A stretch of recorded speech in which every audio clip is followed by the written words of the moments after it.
All right, guys, so I've been in cruise control for about a mile and a half now. We're at full operating temperature, cruising at 50. It is between 84 to 85 degrees out. We have an inlet air temp hovering around 104, so about 20 degrees above ambient. And then we have an air charge temp that was 113. Now we just dropped down to 109. So it's about 25 degrees above ambient and about 10 degrees above our inlet on average. You can see it jump back up to 113. So this is where it's been steady for close to 2 miles now at 85 degrees, 50 miles an hour with the stock intercooler.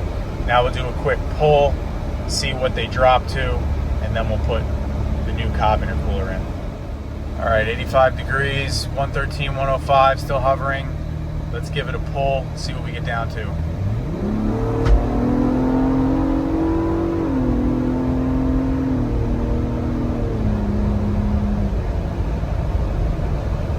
120 air charge, 97, 96 inlet.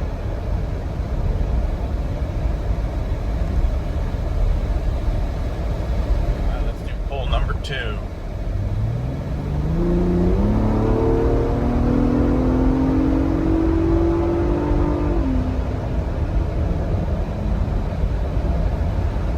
All right, now we got the Cobb intercooler installed. You can see the air temp here, 82 degrees, so almost identical to what it was when we had the stock intercooler on.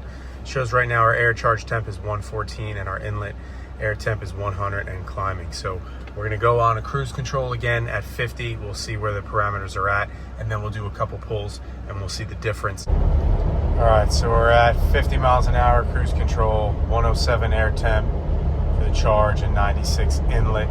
Pretty much right where we were when we did the factory pulls.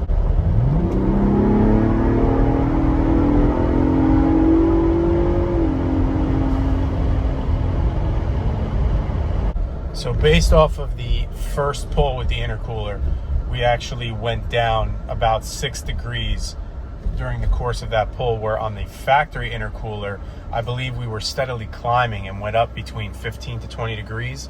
So the Cobb intercooler on the first pull, we actually dropped 6 degrees. So definitely seems like it's working. So we're gonna do a full dig pull here, a nice 0 to 60, and we'll see what the temperatures look like.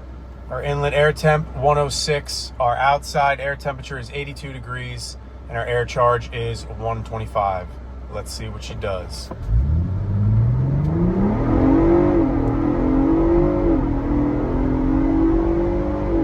All right, next cruise and pull, 35 miles an hour.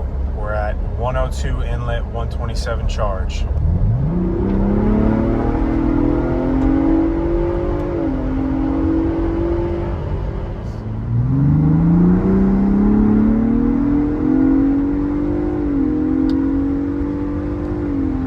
Overall, I would 100% recommend the upgrade. I went with the Cobb because I wanted something that replaced the factory intercooler and didn't require me to remove the factory grill shutters. You can see it's still dropping temperatures rather than increasing them, and that's even after a Ford Performance tune, as well as holding boost better throughout the power band. So I would definitely recommend it.